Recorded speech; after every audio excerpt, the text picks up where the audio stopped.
Greetings, ladies and gentlemen, and welcome to the second podcast on this channel. My esteemed guest today is Novaflask. Hello. How are you doing, Novaflask, and can you tell us about your work? I'm doing good. My work at the moment is pretty non-existent. I occasionally stream on Twitch, although I've been having problems with that lately, but it looks like we'll get back to doing that fairly soon.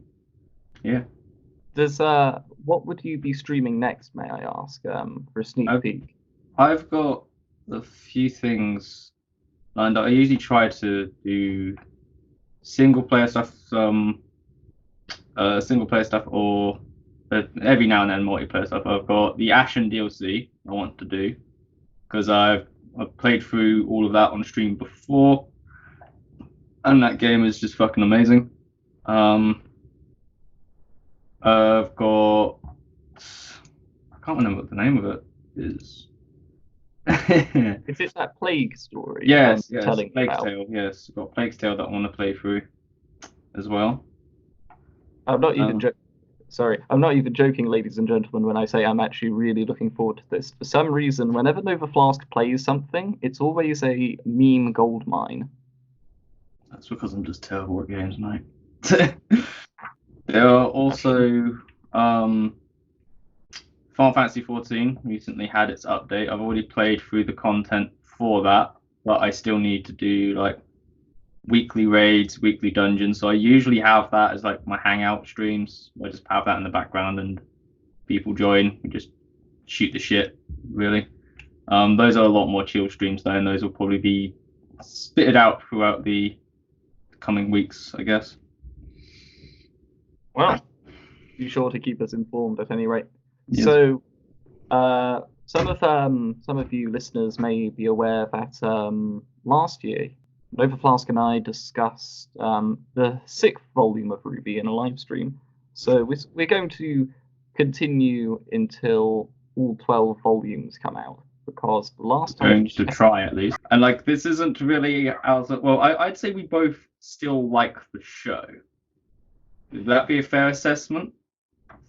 I have a soft spot for it. Okay. If that makes sense. Part of the reason we're watching it still is we are aware of the train wreck it has become. We are very much aware of that.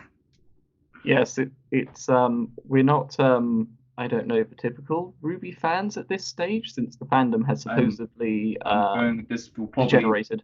Yeah, this will probably like thank a lot of the audience watching this already, but I'll go out and bat and saying I don't like most of the RWBY fandom. Like they're a fandom I actively try and stay away from. But I would still say to this day I ironically like the show, but I know that there's like a lot of problems with it. Yes, so we should probably get into it. Thing is, do you think this 7th volume is an improvement on Volume 6? Because Volume 6 was really weird, but also kind of good in some ways. Volume 6 was really weird in the fact I felt like it had a few pacing issues, nowhere as near as bad as 4 and 5. 6 was a bit of a bit of a taste of breath. This is what you expect when you tune in to me, folks. Volumes 4 and 5 were really, really slow paced, and Volume 6 just felt like a breath of fresh air after, because it was a lot faster paced, but it's still, especially around the middle where there's trying to get, I can't even know what the town was called in Volume 6, where they're trying to get to the town in Volume 6. That felt a bit slow paced, and then kind of picks up once they get there.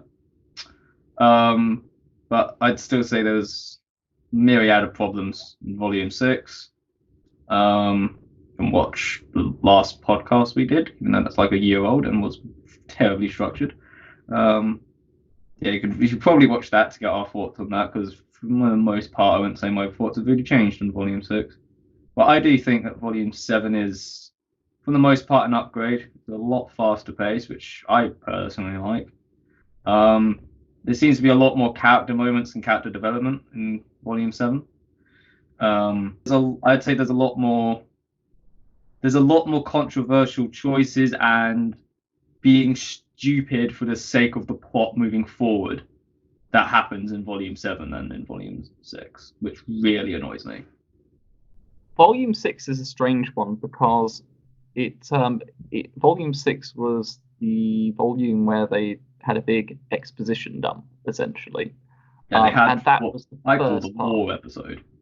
Yeah, that was almost the entire volume, just this exposition dump.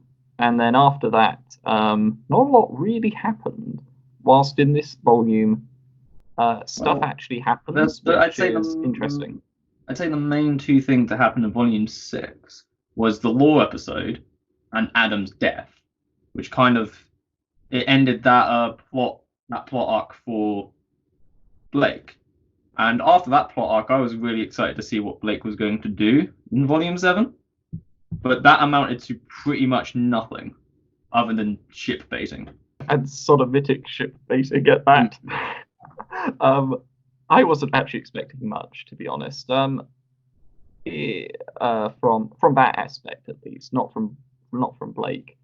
The thing is, like, this is we've heard about how I don't know whether we've heard of how like Atlas and mainly the Shnees are very anti-Faunus before, but you didn't really get that in this volume, and I felt like that could have been a golden opportunity to explore that through Blake, like have Blake into this now heavily anti-Faunus area. Like what kind of situations is that going to arise? Is it going to be advantageous for Blake to even be working with Atlas, or is it better for her to, like, say, hang out with Robin instead?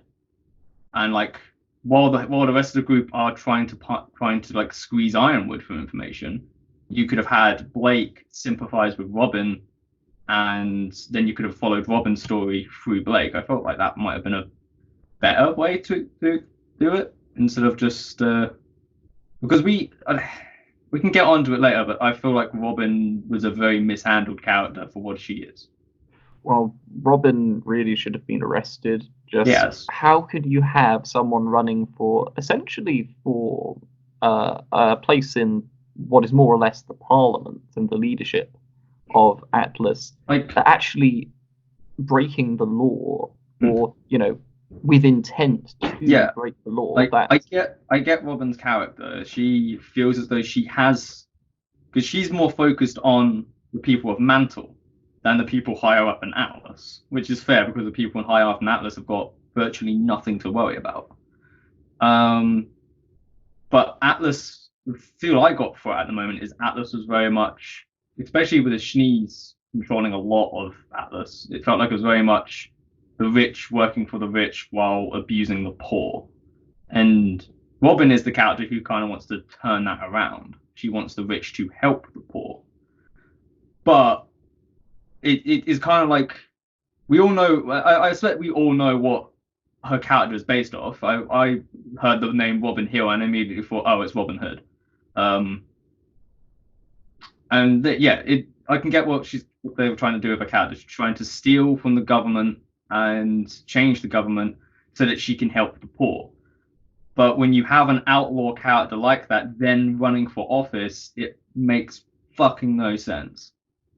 Like, you can't have a well-known criminal and her associates running for office. People, like, you'd have a lot of people who, like, would be chanting, yeah, Robin and stuff, because they're benefiting from her. But you'd still have a lot of, like, lawful citizens who would see Robin as nothing more than a criminal. And so the fact that she, like, if it wasn't for what's helping Jock, she would have somehow won the election. I was looking at that, I was like, no, she probably wouldn't have even been allowed to run, and if she was, I can't see her. If she was allowed to run, I could probably maybe see her winning, but not with the landslide it started out before Watts changed the vote. The funny thing is, she seemed to be the only candidate at the end of it, and I think that was because or is it Tyrion was assassinating the rest of them. But you get a view. There's one scene, you get a view of a voting ballot. There's 4 names on there. But at the end, we see like there's only 2 people on the vote list, and it comes. I don't know, because like at one point the vote is like strictly even, where it's saying, like, you see it on the screen where it's saying Robin 50%, Jock 50%. I was like, are the other 2 candidates just not even getting any votes? well, Like, why add a detail like that on the voting ballot where you have 4 choices, but then only show votes for 2 of them? It would have made much more sense if you could have started it out with, like I said, with like Robin having a landslide, probably like 40%, Jock having like 5% because no one liked him, and the other 2 candidates like having the rest split among them. But then you see like the votes being changed. You see the votes siphoned from the other 2 candidates into Jock, and then you see votes being siphoned from Robin into Jock, eventually leading him to win. That would have made much more sense and wouldn't have even had that much wouldn't have been that much trouble to put in. But it just baffles me. It's like, we're going to have 4 people on the voting ballot, but then only show 2 of the candidates. If they wanted to just have Robin versus Jock, what they could have actually done is have somewhere in the script it says, some characters say, okay, so there's 4 candidates. This is the first round of voting. Only 2 will survive, and then it's the choice between those 2. So they could have actually developed an electoral system. They could, or just which had multiple rounds, so that there were only 2 candidates at the end of it. Something not exactly the same, but something similar to what the French do with their electoral system. But they could have just had 2 names on the voting ballot.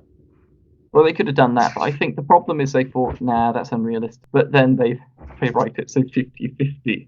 Yeah. It's like, well, this is clearly false. There's 2 other candidates.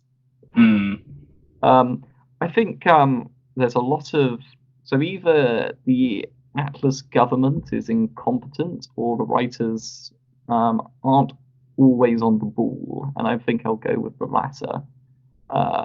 latter explanation here. Yeah, because from a country such as Atlas, you'd because they're a very militarized country, and you always got a sense of like order from them. You wouldn't expect their government to be so balked. You also wouldn't have expected them not to have updated the software and the firewalls of Mantle. So what's his name? What says that they've updated the Atlas firewalls, but not the Mantle ones? Yeah, it seems a bit weird. It's like why would you not just update all the firewalls? I mean, because General Ironwood, who did nothing wrong, get onto that in a minute, I guess. I'm sure it'll be the main talk of the podcast. But anyway, he seems paranoid enough to just say, double everything, look at every potential weakness and correct it. So why wouldn't he say, okay, well, we need all the updates for all the systems. Yes, every single system. Yeah, especially as something as important as, I don't know, the fucking heating for the entire city is on the Mantle system. And how is that centrally controlled? I mean, why is it all centrally controlled? And another thing is, why do the houses look like that they're not well insulated? They look terribly insulated. I try not to really harp on about the design too much, because overall I kind of like the look of it. I'm not really thinking like, oh, how insulated is this house? I just like the look of it. But they don't even have double glass windows. Yeah. But I don't care. Double pane windows, sorry. I don't care about their fucking windows. Like I like the look of Mantle and Atlas. I'm sure there's problems and benefits with the actual design of the buildings. But when you have something as big as the heating system for the entire city on an unprotected system, like, that's when you start going, it's like, wait, what the fuck? Sure, just have it on the Atlas system, which is updated. Or just update the fucking mantle system. Don't have something as important as the heating for the entire city in an unprotected system. It makes no fucking sense. I mean, it isn't like somebody didn't hack into some important systems in Volume 3 and cause chaos. It's not as if the villains such as Salem can't hack into these things. No need to update. Like, yeah, I get it. They all thought Watts was dead. So you could guys like, oh, they didn't have to update it because the only person who could have hacked into it was Watts, and he's dead. With what they were all thinking, I guess. But it still is like, no, Microsoft doesn't like if you were an actual place, like say you're like Microsoft, like you get hacked, the killer then gets killed, or the hacker then gets killed. You don't just then go, oh well, the only person who ever hacked us was this one person who's dead, so we don't need to upgrade anymore. No, no, no, no, no. You upgrade so that no one can ever hack you. Not preferably, if you were able to, you would upgrade it so that the person who even originally made it would never be able to hack into it. You change you like with if we were to take Watts' design, you would start with Watts' design as like a base platform, and you'd upgrade it over time, and you keep upgrading it until it's a mix of multiple different people's platforms. So theoretically, it would be like very hard to hack, and if the person who originally came over to make it tried to hack into it, there'd be so many different like footprints into them that they'd no longer recognize the system. So and it just baffles me how you've got an upgraded system for Atlas, which makes sense because they're a military place, they don't want to be hacked into, but when they're right next door to a bloody city that is using an old platform, they can't. Why don't they just go? And especially as they overlook the city, why don't they just go? It's like, you know what? It would take very little effort to also upgrade their bloody system. Yes, and the other thing which sort of makes very little sense to me is they do have more of a dependence on human soldiers now, but they still make great use of robot soldiers considering what happened. Knights walking around. I mean, admittedly, they don't do much. You always see them getting absolutely dunked on, which then makes me wonder how the hell did it take 4 semi-trained huntresses to take down 1 Elysian knight in I guess you could say, oh, that's just power crack. That's just the power gap showing between season 2 and volume 2 and volume 7. Because admittedly, yeah, they have gotten better, but these machines were made probably primarily to fight Grimm. Why are they so bad at doing that? Thing I don't understand is why in RWBY all the militaries aren't just, huntsmen and huntresses trained to fight in squads. The way I would probably look at that is you'd probably look at someone like groups like the Ace Ops and Winter, where they're not your. Obviously, you have people who go to train at Huntress academies, because that's almost the whole point of the show, and that you get huntresses who are trained to go out and then fight Grimm. In places like Atlas, you see a lot of their hunters and huntresses seem to be taking up high place military status. So I would imagine that you still have like ground troops who join the military, get trained to be soldiers and the like. For some, but this would then go into like the whole thing about isn't the military even needed in RWBY? But you get people who like train up, join the military, but because like the huntresses and hunters they were trained to fight Grimm, whereas I would imagine people who join the army are trained to fight people. The hunters, when you're fighting Grimm, they would obviously take a higher position. And because the whole world is being infested by Grimm right now, I don't see it as much of a leap in logic to assume that, for the most part, hunters and huntresses in Atlas would assume a higher position than normal military troops, and that's why you see people like the Aesops and Winter in high positions. Now we get onto the point of why the fuck is there a military in RWBY when negative emotions attract Grimm? Well, my point has always been My point has always, I mean, maybe they're used to seeing soldiers there, to be fair, but my Maybe, but like you wouldn't need an army that is trained to fight other people if your world is currently infested by monsters that are attracted by negative emotion. Your number one, like I think Shadowversity recently made a video on this and like how if you actually lived in a world infested by monsters, like your number one concern as a ruler of any country would be to rid your country of monsters because the fallout of those monsters being there is so massive that you would like if you left the monsters to do their own beings, you would need to station guards at any kind of outlet, so any kind of like mine, farm, windmill, watermill, anything like that would need armed guards 24/7 because of monsters.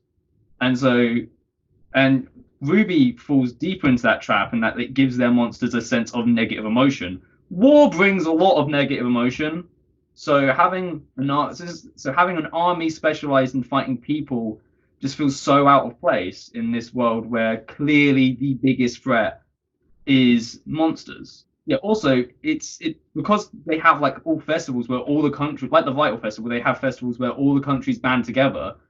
Um, it's made evident that all the countries are on really good standing with each other. So yeah, I'm not saying I wouldn't say like not have a standing army because of course relationships turn sour and you may one day need that army to fight other people.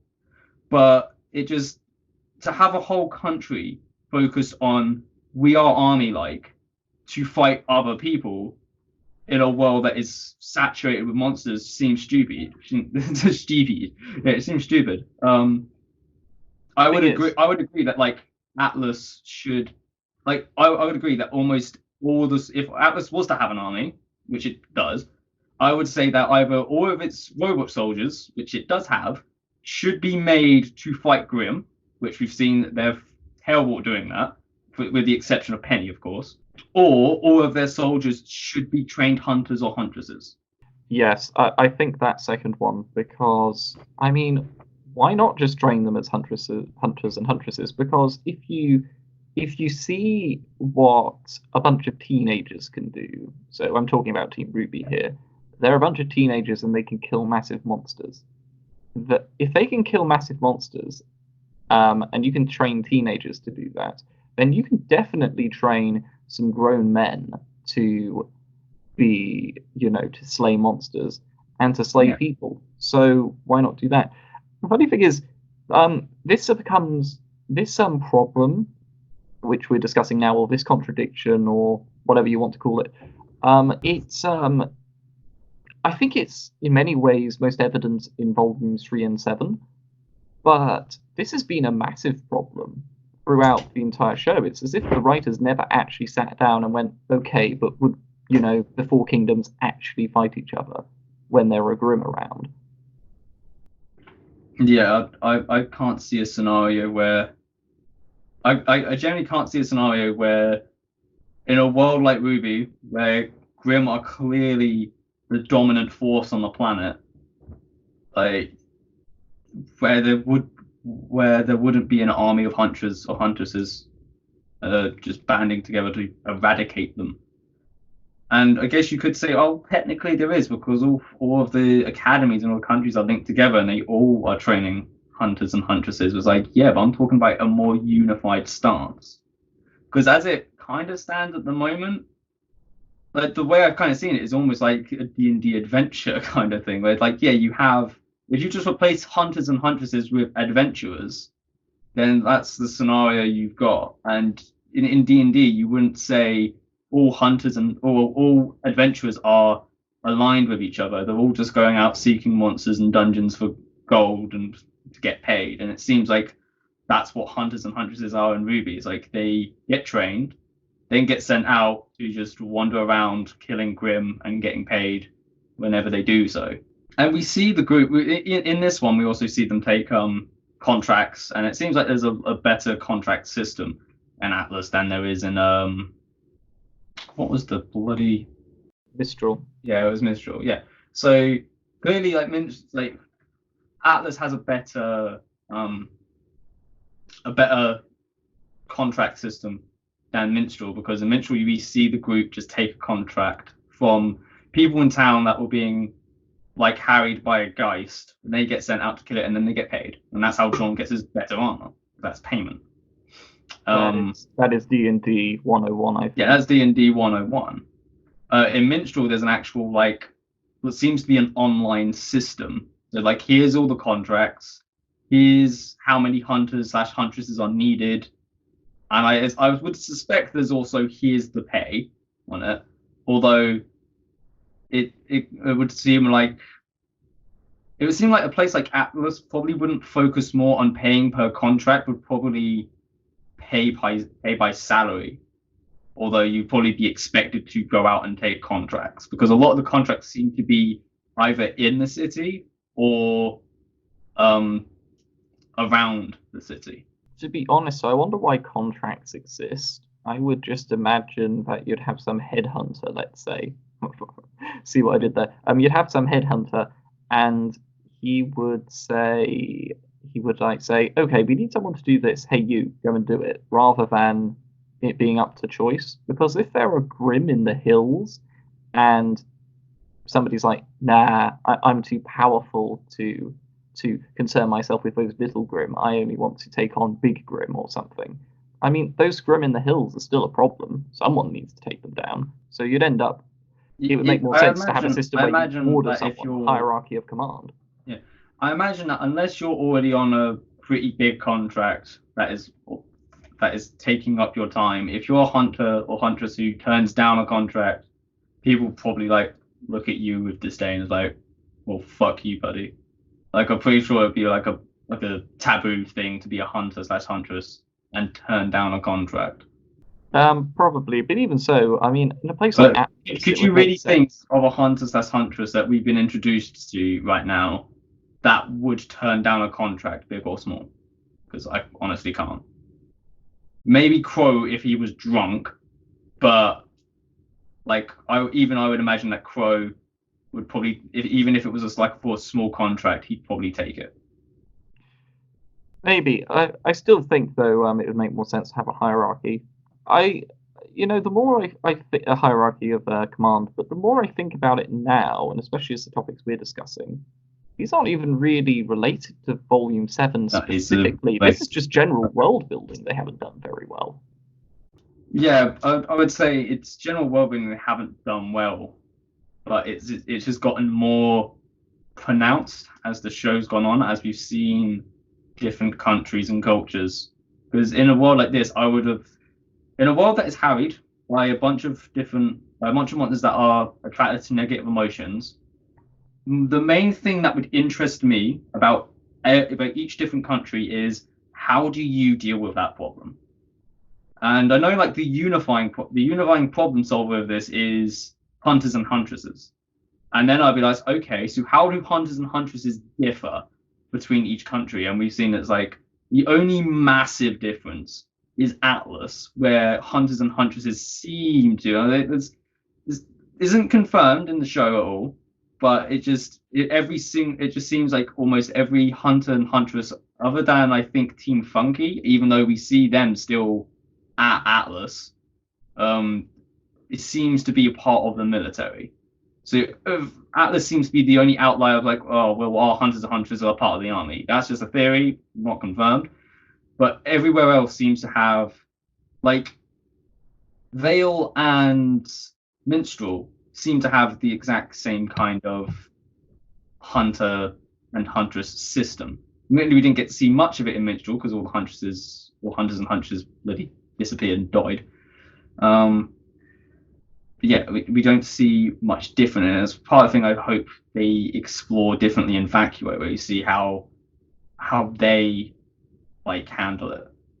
And going back to like the soldiers, like let's say Atlas, you do kind of see that with Atlas saying like, we don't necessarily need hunters and huntresses as much as other countries do because of our colder climate, which they kind of forgot about in World of RWBY.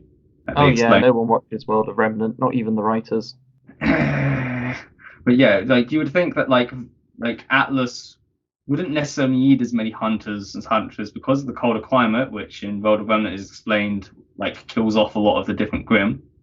and they have warbots, and you're told these warbots are meant to be like really strong, and like in a world that is saturated with Grim, you'd expect a military-like country making a new military-like weapon. You'd expect that weapon to be good at killing Grim. You would. The thing is, do you remember in Volume 2 where Roman Torchwick had this mech which he was Yeah, inside? That yeah, was that was. that was Atlas tech. Sorry, Atlas technology. So you never see those again. You see nothing like that I think you do see in them again.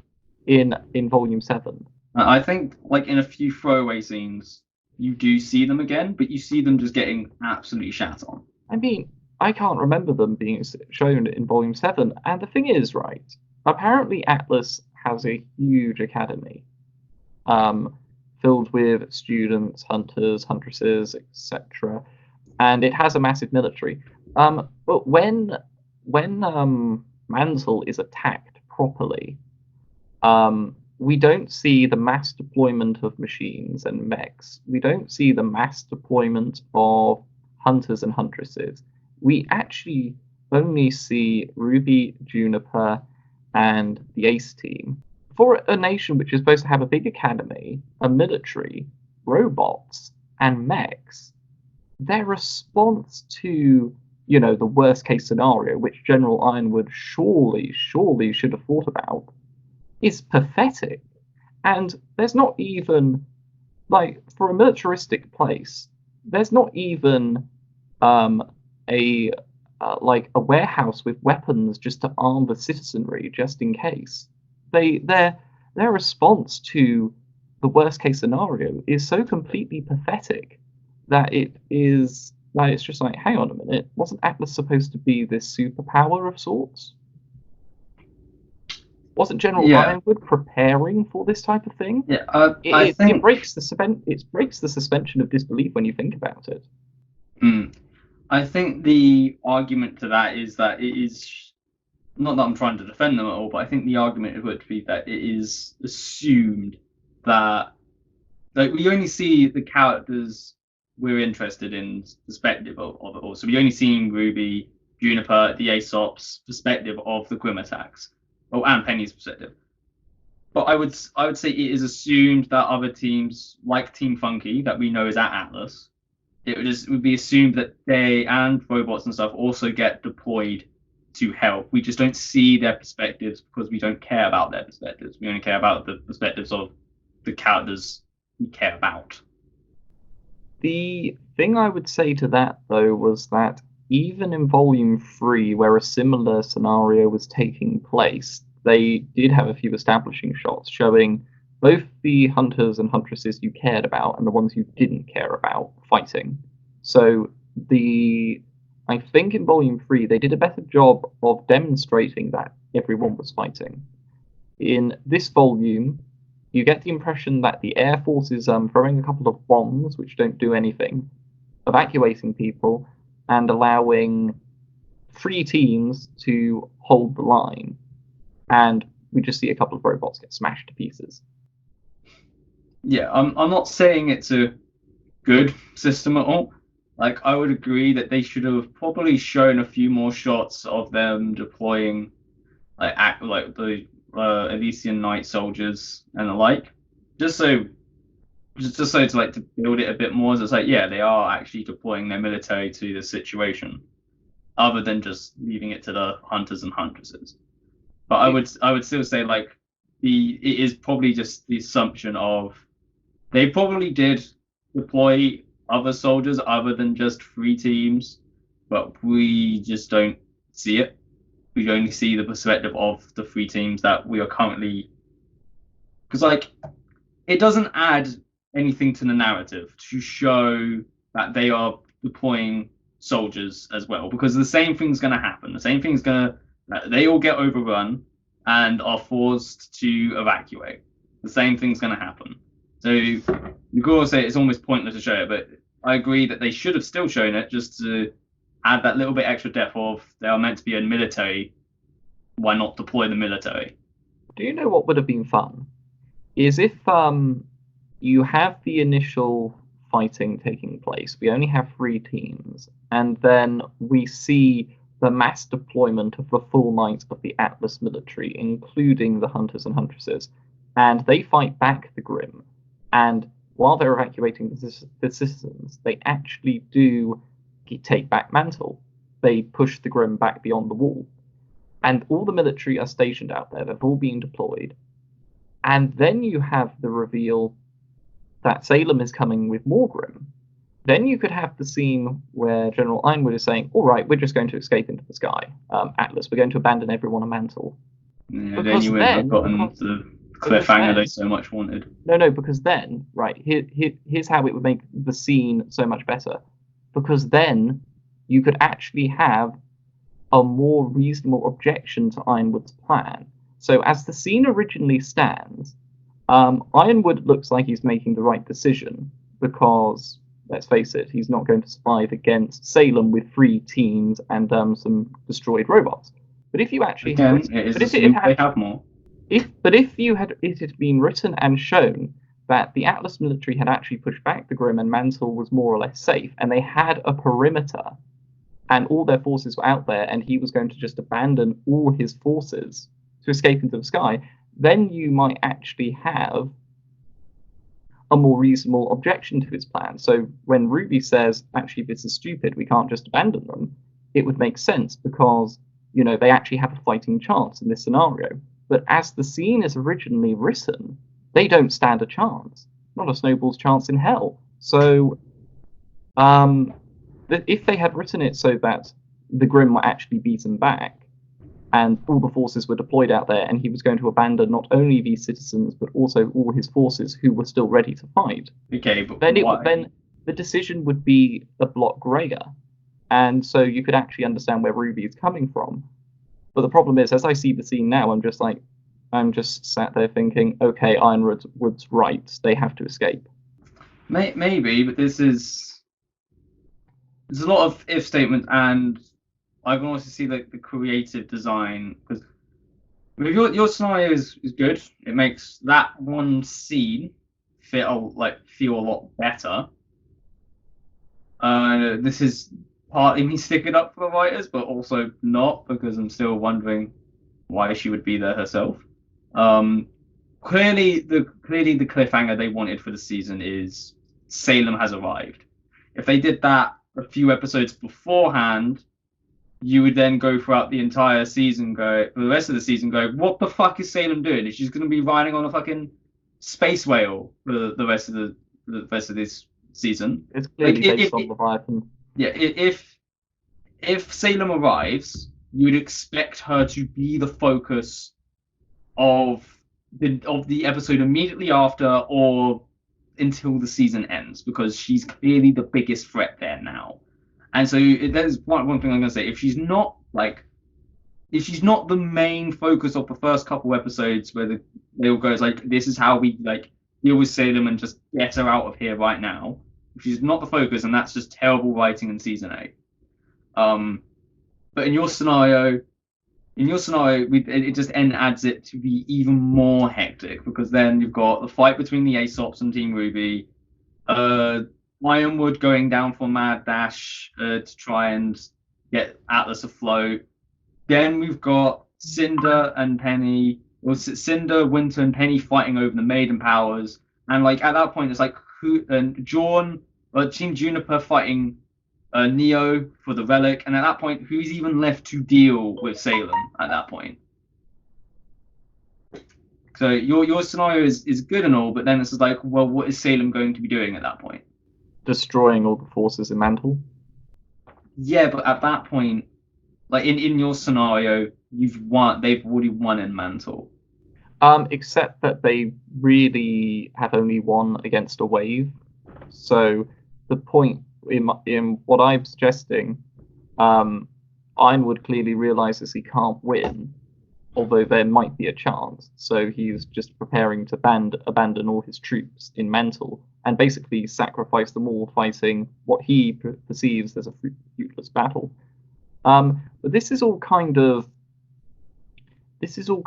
what's the word? I actually can't think of it. This is all kind of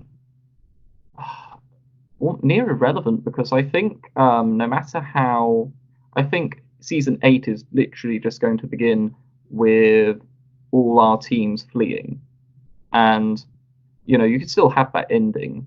You still have that ending if you just modified the bit where all of Mantle's forces are on the ground. Let's face it, the writers are not going to write anything particularly interesting. It will just be about RWBY, Team RWBY, and the others fleeing, I think. We'll maybe have the first episode begin with Salem standing over General Ironwood's dead body. I don't think they're going to kill off General Ironwood so quickly. Because wounded. Yeah, in the scenario, just left, General Ironwood is poised to start lifting up Atlas. He just shot Oscar out of the staff room. So doesn't it take someone using the maiden powers to use that though? Who the fuck knows anymore? Yeah, I don't think it was ever like. I was watching that scene. I was like, what's he even doing in here? Because I was thinking about it. It's like, yeah, doesn't it require like the associate maiden to open the door? And then I was like, so what is he even fucking doing here? But that's a good point. He should be with Winter. Yeah, it's yeah. So unless the writers just fucking forgot that that's a thing, I would say he's probably poised to start lifting up the bloody. Unless there's a way he can do it without having to go into the room, he might be able to act as a console or something. I don't fucking know. But it is assumed that his next action would be to use the relic to start lifting up Atlas. If he can do it, yes. Yeah, if he can do it. It would be funny if the next season just starts off with him calling up Winter. It's like, oh, you the maiden yet? I kind of need you over here to open this fucking door. Oh yeah, because they do need maidens to open that. Yes, he's screwed. Yeah. And I was just saying, I'm going to guess they just fucking forgot that's a thing. They've forgotten a lot of different things. This makes the ending really dark because how RWBY and Team RWBY in general, but RWBY as well, were they were flabbergasted that General Ironwood was going to try and save everyone on Atlas by lifting the city and wanted to stop him, essentially. They're still running away. So General Ironwood's plan would have saved some people, maybe. Yes. So they're just running away now with the only means to save some of the people in Atlas. Which is Penny, because she's the Winter Maiden now. This is vile. Yeah. And it's so hypocritical. They're not coming back to fight, I don't think. Okay. My argument would be we don't know where they're flying to. It might just be that they've seen the bad situation and they just realize, our people all over the place are just scattered. They don't know where Crow is right now. I think they all managed to get Team Juniper on board, I believe. I don't know. But they know Oscar's not with them, so they don't know where Oscar is. So I believe their next quarter pull isn't to run away, it's to regroup. Because they're okay, we don't know what the fuck's going on. And leave Atlas to die, yes. Well, no. There's never said that they're leaving. Listen to me. If I was in their position, right, I do not know. If I was in their position, so in that ship right now, I think is the entirety of Team RWBY, Penny, Juniper. Most of Juniper, Maria, and Daddy Penny, person who made him. Person who made him. Person who made her. It's a robot. Doesn't fucking care. Petro. Yeah, Petro.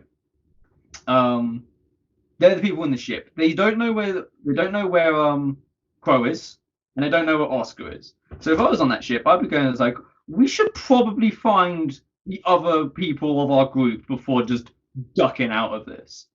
So they probably, if I was in there, they'd probably fly around, maybe see Oscar just on the fucking ground and see him. And then if I was away, might maybe also see the ship heading back up to. Well, then they probably look at the thing and realize where's Crow? Where's Crow? Because he's still wanted. Someone might then point it out to him as he was sent to get Tyrion. And then it was like, okay, so we've got to head back to get him. And then that's how they can reinsert themselves back into the story and actually help. Because I'm pretty sure all of them were still, like, then they'll probably, like, say, Team Ruby and Team Juniper catch up, say, like, all spell out what's going on. Salem's there. Iron was planned to lift up the city. Penny's now the Winter Maiden.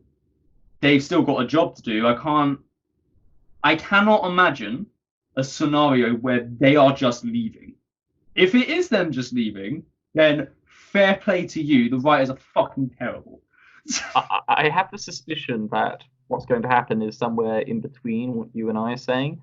I think they'll go back and get Oscar because Ruby needs her love interest, and they'll get Crow because Crow's just Well, they've got to ask Crow out of prison first. Yeah, and then they'll flee and leave Atlas to die. I don't think they're going to stay and try and raise. Like, just visualize all of the characters on that ship. Do you think it's in any of their characters to just leave Atlas to die? I think it's within the writers' it's in the writers' interests to do it so that they can go to Bacchio quickly. Yeah, like, also, I don't believe they're going to leave. And my evidence for that is that it's not in any of the characters' character to leave. Like, they're not just going to abandon a bad situation. The only reason they abandoned Beacon was because, like, at the end of that, most of them were either maimed, or knocked out. Like, the adults in that situation made the decision for the main characters at Beacon. Now they're in the kind of almost the same situation, but they're not maimed, and they're not beaten. So they probably still believe they can do something, and that's why I believe they're going to go back. They're going to, they're going to regroup their forces and attempt to do something. Also, every single country beforehand has had a 3-volume arc, and this is the first volume, so we can assume there's going to be 2 more volumes somehow. In Atlas. Yeah. How long does it take to defeat Salem? If I was going to guess, next season is going to be all about, like, trying to deal with the bloody whale and dealing with Salem, and, like, trying to actually talk some sense into Ironwood, and maybe actually getting somewhere with this communications array thing. And then the 3rd volume, I would assume, is them actually coming to terms and against all odds launching that communications array and then going to Vacuo. That's how I see it going. If I'm honest. I can't, to be honest, Nova, I can't actually see the writers before executing that in a very good manner unless they just fill every other episode with epic action scenes. Personally, I hope. Like, most of the reason I like RWBY is the epic action scenes, and I kind of agree. I can't see the fighters doing exactly what I've said, but I also can't see them like doing what, like, I can't in a million years, as horrible as some of their decisions have been in the past, I cannot see the writers going like, oh yeah, RWBY just fucking left. Oh, well, here's the thing. I kind of lost faith in the writers after I watched Volume 5. You don't talk about that. Well, I did. I made a video on it. Volume 5 is the last Jedi of RWBY. It's horrible in every way. You don't talk about it. I mean,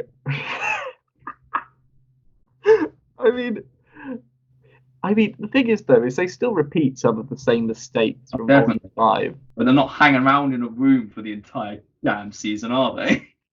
No, they learned the lesson there. But, you know, they haven't developed any of the romances. I mean, I honestly don't care about the romances in this show. The thing is, they made me care about Pyrrha and Jean. That's because that one was actually done well. And I found the idea of Weiss and Neptune amusing.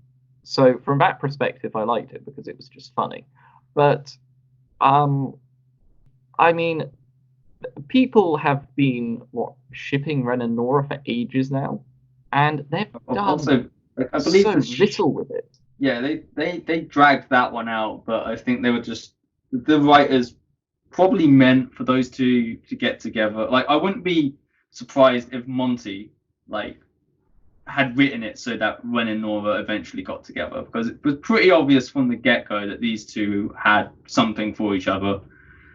The fact that it took 7 long bloody seasons to finally get there, and then Ren still acts like a fucking asshole, baffles me. The problem is that they didn't develop any of the characters. So if you want people to appreciate a romance, you must make them first care about the individual characters themselves, and then make you care about the individual characters as a team, as a pair, when they interact.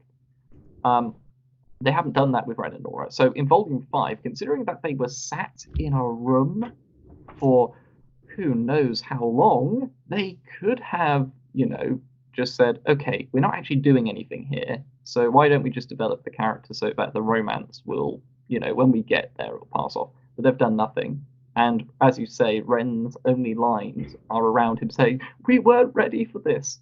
Yeah.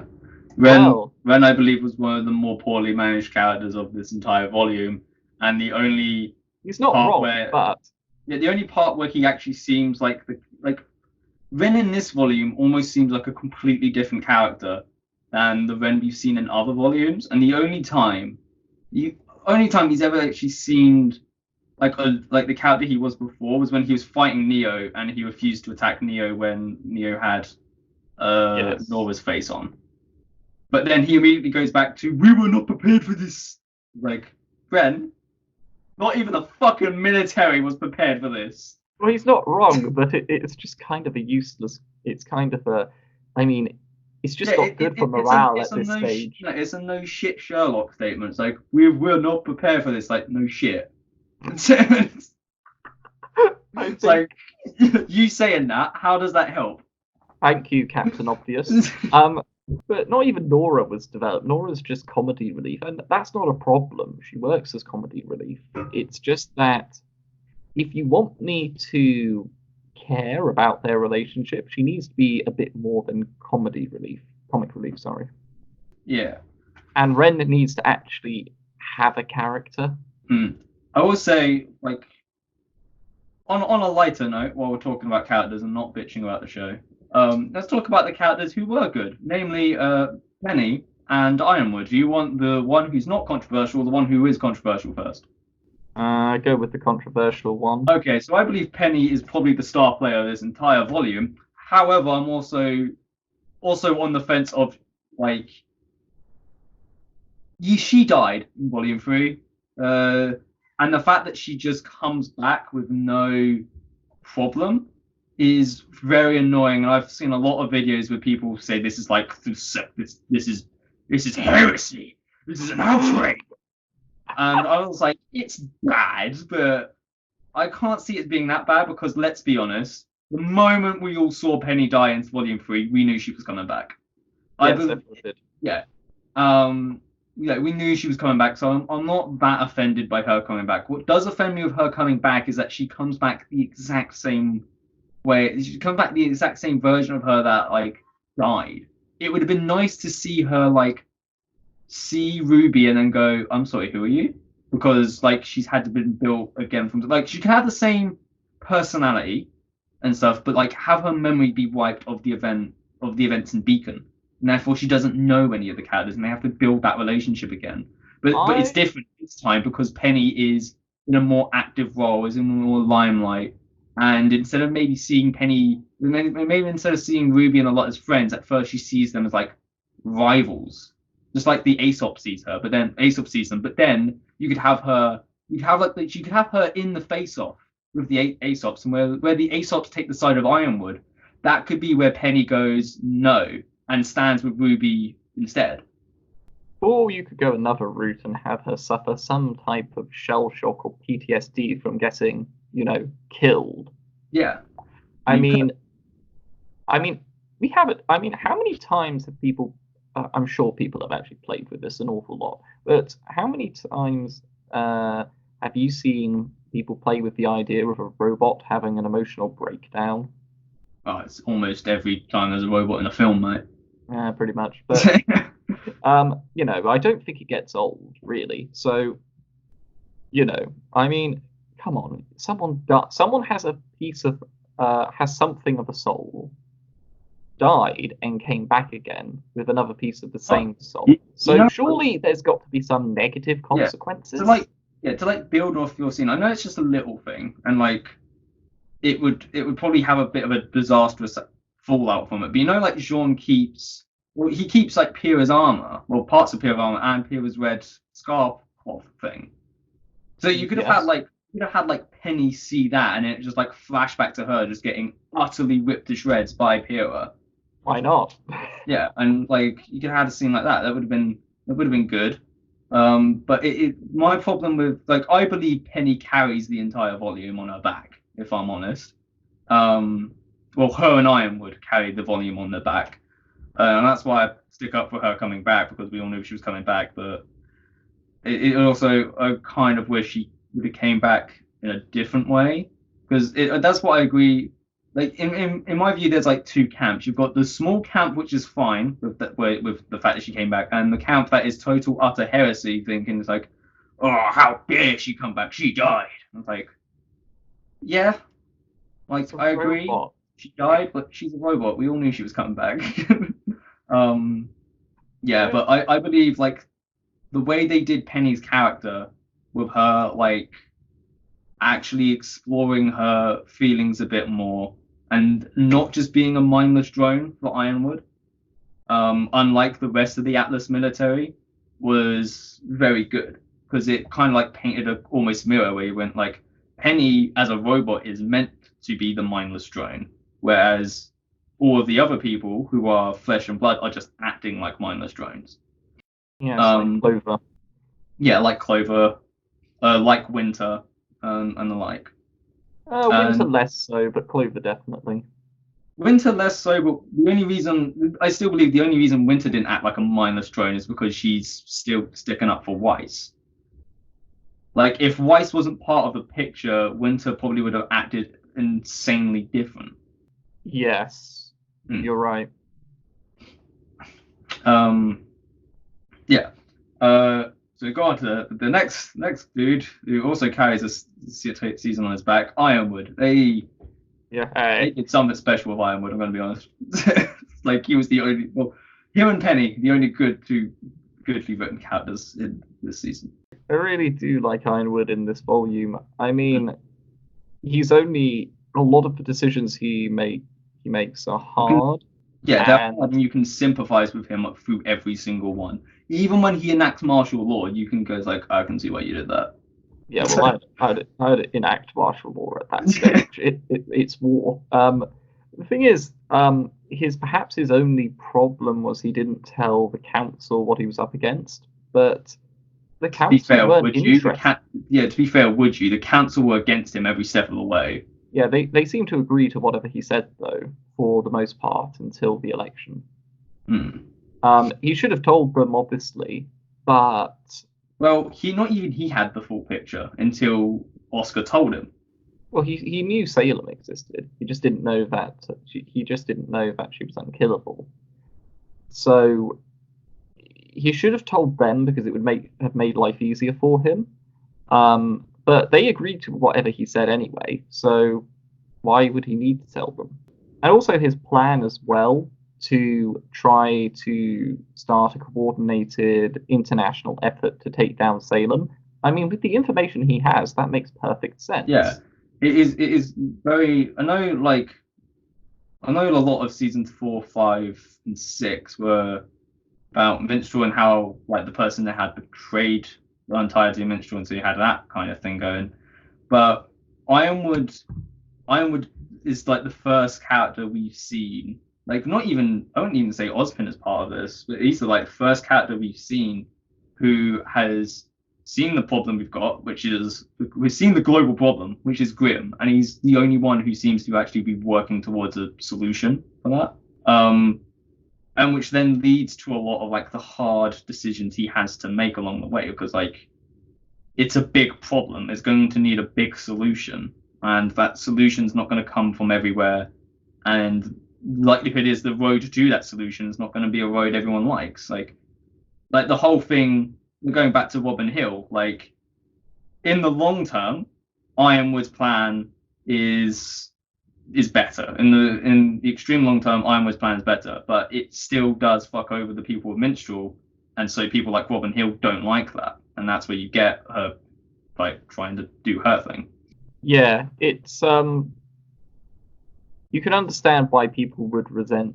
Yeah, especially when they don't know. Like, when you could argue it's like, oh, if he just told them, then none of it would have happened. It's like that's part of the whole thing. Because like you also got to think, in this world, causing a panic sucks because it also brings Grim. And hindsight being 2020, yeah, he could have just told them, because we learn that at the end of the season when he does tell everyone through the use of using Robin's semblance to make sure he's not lying. He tells everyone, and there is no panic. So hindsight being 2020, the panic was already there when he said it, so we couldn't. Yeah, partly the panic's already there. I still don't know if that's a good argument for it or not. But hindsight being 2020, he tells everyone, and we get a reaction of, "Oh yay, there's a problem," but we know people are actually doing something about it. Well, we now know that people are doing something. We now know the suffering we've been through hasn't been in vain. And I feel like that was a main thing in Minstrel, is that he was putting people through undue suffering. Well, he was putting people through suffering, but not telling them why. And the whole thing is like, once he tells them why, they're okay with it, because it will eventually fix a bigger problem. The thing is, he was going to tell them eventually, obviously. But... yeah, but that's the whole point, is that if he had told them sooner, it would have been good. But hindsight being 2020, you can see why he didn't. He didn't want to cause a panic. Yeah, so it makes perfect sense. I mean, the thing I don't understand is why nobody is giving the public soma, or a type of soma, or drugs, essentially, to make sure that they're happy and they don't have negative feelings. I mean, imagine going, hey, like, cannabis can cure this problem. Probably, I would probably think of like it immoral, and substances like that are almost probably certainly addictive. So by the time, and we don't know if a substance like that even exists in RWBY, and if it does, like I said, it's probably addictive, and it probably Cannabis and alcohol don't exist in Remnant. Well, alcohol, we know alcohol exists, but alcohol, I've had times when like I get like utterly sloshed, and I'm like the happiest motherfucker around. I've also had times when I get absolutely sloshed and I just break down in fucking tears, because all alcohol really does is heighten certain emotions. And so if you get drunk while you're feeling like shit, which a lot of people do, it's probably just going to heighten that emotion. It doesn't make you happy. But like we even see that with Quo in season 6, where he's getting more and more drunk and he's just turning more and more into an asshole, and that's why he stops drinking. But I think it'd be in some ways more negative without it. But also, other drugs like cannabis just tend to make people really relaxed and lazy, essentially. So, true, but like, addictive, and we don't know if there's like a drug like that in RWBY, which would also have side effects to it. But the thing is, are you sure that one of the kingdoms would test this? Well, like maybe that's the whole thing they explore in Vacuo. Maybe. I don't know. Yes, sun comes from Vacuo, so I can imagine they're all smoking something over there. Yes, if they're just a bunch of drugged up people going, well, you know, the Grim don't attack us for some reason. Oh, this spiff is so good. But again, like an entire country like on drugs, that's going to have its own myriad of problems. Like it's fewer Grim though. Fewer Grim, but when there is Grim, everyone's bloody high, and so the reaction times in a fight is going to be insanely slower. You'd have a select, and they'll just get destroyed. You'd have a class who doesn't get high, I think. You'd just give the cannabis to like the plebs. Rely on that one class to Well, Like, apparently they all do, because that class is the hunters and huntresses. Seriously, every single civilian in yeah, but RWBY if seems you're useless at fighting. yeah, if you're a hunter or a huntress, like, and everyone around you is high, like, all you'd be doing in that situation, all you'd be doing is like painting a giant red X on the hunters, because they're the only ones who are not high, which likely means like their negative emotions are going to seep out more, and then Grim are going to get attracted to them anyway. Which in the long term is like, yeah, it might be good, but if everything is targeting the hunters and huntresses, eventually they'll get overwhelmed by that. Like, Oh, the fact that Grim target normal people is almost of a bit of a blessing, because it allows the hunters to actually hunt instead of be hunted. Novaflask here voices his support for human shields in the Yes. form of in the form Yes. of the citizenry. What I'm saying is that, like, if I was a hunter, right, I'm hunting Grim, my job's going to be insanely easier if the Grim are not hunting me back. In some way, it will help, because I can then, like, I know they're hunting me, so I can bait them towards me. But on the other hand, I don't know how many of them are after me. Novaflask, I'm just going to tie this wailing woman to a tree, and I'm going to wait for the Grim to gather and kill them all. Yeah, why not? Everything's a gun. I'm just hiding in this tree line with a sniper rifle. The moment a Grim points his head out, boom, gets a 50 cal through the head. Why not? This isn't unethical at all. Tie the portal up to the trees. Oh, it wouldn't matter though. It wouldn't matter though. She's on drugs, and you're In which case, she's terrible bait. Terrible with. We've been going on for about an hour now, so should we try and wrap up some thoughts on the? I feel like we've barely touched anything about this season. Well, the thing is, we've sort of tapped on the things which were in this season, which clearly point to wider problems. Yeah, let's quickly go over some of the things that were good, because we've basically spent an hour shitting on everyone who isn't Penny and Ironwood. The fight scenes in this season are some of the best, if not the best, in the entire show.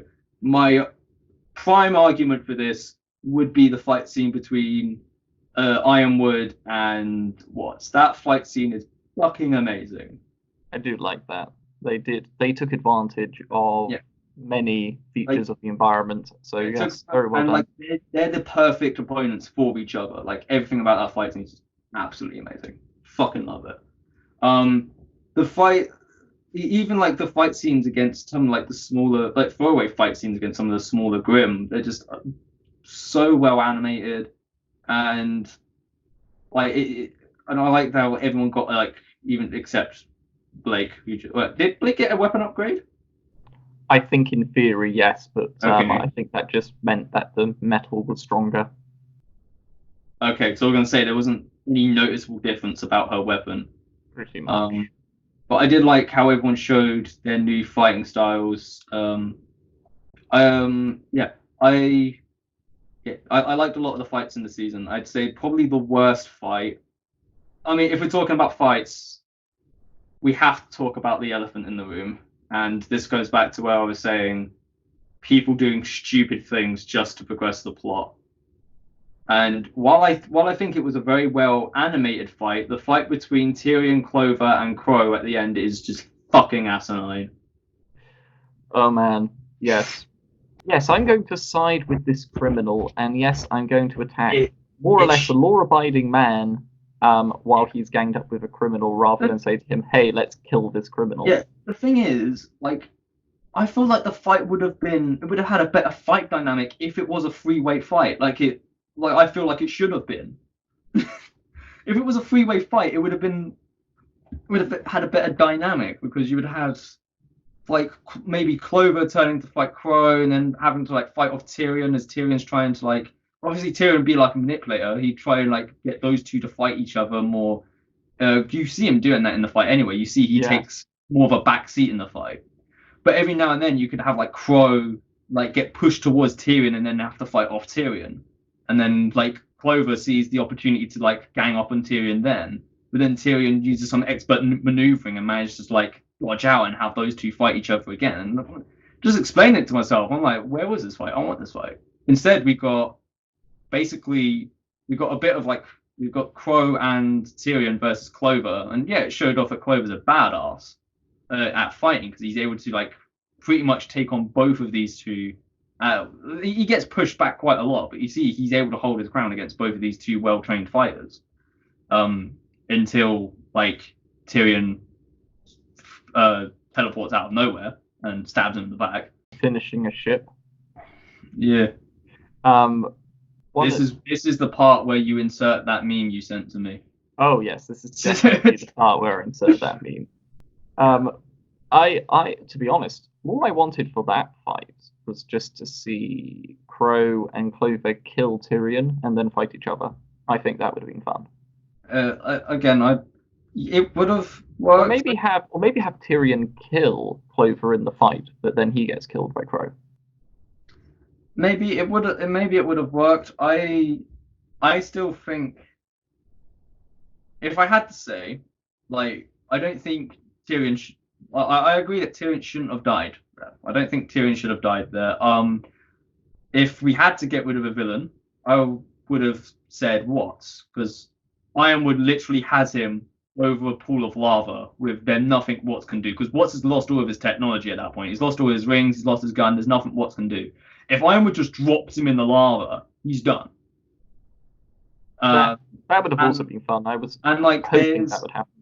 There's no like outlying, well, at least I don't think there is. It doesn't feel like there's any outlying plot threads going back to Watts. So if you had killed him off, all of his plot threads would have just been tied up there at the end of an amazing fight between two ideologies. Amazing. Tyrion, I feel like, still has one unfinished business with Crow, which would have been resolved if Crow had killed him there, because those two, I feel like, still need a fight against each other to resolve their differences. But I also feel like Tyrion probably has it in for RWBY for getting rid of his tail, and so probably at some point wants to have a fight should probably have a fight against RWBY to like resolve that issue. You know what? They should just have it where Tyrion's killed by Crow and RWBY, and I'm going to insert a certain piece of art here which would show that scene more or less. I think that would be quite fun. Perhaps better than just Crow defeating him. But to be honest, I really just want one of the villains to die. Hazel hasn't died. Watts wasn't killed, and Hazel, I feel like, still Cinder's has a not lot. dead, for goodness sake. No one. Leo isn't dead. The only dead villain is Torchwick. I mean, come on. Allow our heroes some small victories. Just let them kill a henchman. You're not allowed to kill Neo, though. Oh, you say that. Penguin, you're not allowed to. Alright, I do agree that, like, there should be a bit more of a balance of power. Like, the thing is, if you start killing off villains, almost to balance it, you have to kill off heroes as well. We've already lost Pyrrha, so I think the villains need to lose someone. Well, the villains lost Torchwick. Novaflask. And Lightenheart. Novaflask. Pyrrha is worth far more than Torchwick. That is a really unfair exchange. I don't know. There are a lot of people who really like Torchwick. I'm sorry, but Torchwick's nothing next to Pyrrha. Like, the heroes lost an awful lot right there. And let's face it, Lionheart was just a coward, and he wasn't on anyone's side. He was a villain, effectively. That's hardly a score. Are Torchwick and Lionheart worth one Pyrrha? Come on. I think you're hyping up Pyrrha a bit too much there, mate. No, I don't think so, actually. What else was good? So I did like the action. I think it was a massive improvement over Volume 5 and Volume 6. I like the fact stuff happened in this volume. It wasn't an exposition dump. Stuff has happened. Yeah. I think the characters have been more developed. And ultimately it's been left in a place where the writers can have fun with it. They can go in different directions, and I think this is a there's potential here. They seem to understand now how to use the new animation styles for action. They seem to understand the importance of action and not sitting in a room, and they've done that exposition dump. So really, they all they have to do is just continue as they are, and they'll have something which is entertaining. But also, they have introduced the enigma or the mystery of, okay, so what did Salem do to Summer Rose exactly, or what exactly happened there? So you could say that they've opened up a mystery box, if you will. I do find that scene funny, where it's just effectively it's the first time the group actually meets Salem, and she just delivers a "your mum" joke. A really cruel one. The thing I found a little strange was Ruby's reaction to it. No, I can understand the reaction of breaking down at that. Oh, breaking down certainly, but it almost looked like she was about to fall asleep. Like, Is that more of a character complaint or an animation complaint? Both, maybe. I would have done it differently, let's just say. Because it just looked like she was. It was kind of like she'd been punched in the face and she was just punch drunk and about to fall asleep. So, it was really weird. But I think that could have been changed very easily to have a different effect. And ultimately, she needed to respond in some way. I would have liked it. She could still have had a breakdown. She needed one, yes. Yeah, I would have liked it if she still maybe at the end of that breakdown, just went full on rage, charged at the squid monster and charged at Salem, who was a squid monster at that point, but of course the squid monster was in the illusion, and then just slashed at it, killing the squid monster, dispersing Salem. Because after that, Salem just disappears anyway. And I felt like if RWBY had actually shown some actual rage, then that would have been an emotion we haven't seen from RWBY yet. We've seen her sad before, and I admit, a breakdown would have been reasonable at that point, but also some rage. Rage would have been more than reasonable at that point, I would assume. I think it would have made more sense for her to stay in her broken down state, but have Yang shoot the thing in a sort of protected manner. Yeah, I think that'd make sense. I just it was a pet peeve of mine. I was like, she just disappears. No one's gonna shoots it. Yeah. I mean, Ironwood, you've got one gun there. I was expecting Ironwood to shoot it actually. Yeah, I was expecting Ironwood to shoot as well. Just to go, screw this. I don't care. I'm not going to allow the enemy to, cause poor morale among my teams, etc.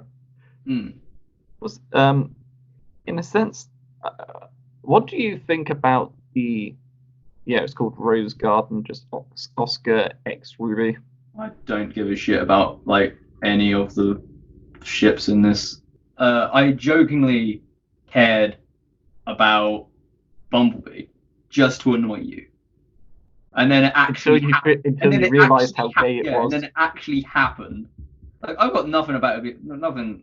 I don't care if it's a gay ship or anything. But then it actually happened, and they did nothing with it other than ship bait it for the rest of the season. I was like, come on, actually do something. Or now that it's pretty much confirmed, it might not be actual canon, but seeing as it's actually confirmed, maybe actually have the characters it's Team RWBY. They are a team, but it feels so much it feels so much like two teams. So you've got RWBY and Weiss, who do everything together, and then you've got Blake and Yang doing everything together. Why not change it up a bit? Maybe, like I say, maybe have a few fight scenes where it's RWBY and Blake versus an enemy, and then Weiss and Yang versus an enemy, or just change it up a bit. That would be fun, obviously. But no, they seem to be trying to. I might be misusing the term queerbait. Yeah. Apparently there was a massive Twitter argument when Clover died, because they had queerbaited they had queerbaited Crow and Clover, the entire season. Of course they did. I'm honestly, sorry, but Crow in Winter, come on, it's right there. But honestly, I don't care about the ships in this. If it adds to the character progression, then yay. But the writers have already like shown me that the only time they ever managed to get a quote unquote ship done right was with Jean and Pyrrha. The only time they ever did that.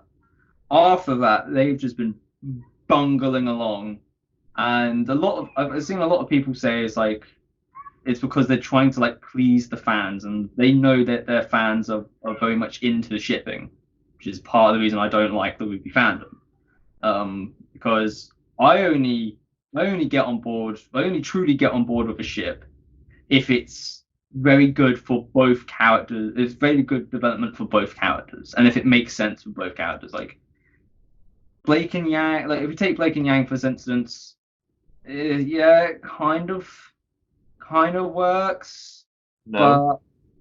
but just hear me out. Look, it kind of works, but the fact is they've done relatively nothing with it. other than them both fighting Adam, they've done relatively nothing. And to be fair, like outside of shipping, they both had their own reasons for fighting Adam anyway. Oh, definitely. He did just cut off Yang's arm and stab Blake in the stomach, so... Yeah, exactly. So, like, even without shipping, there was a good reason for both of them to fight Adam. And when you do bring their ship into it, it just...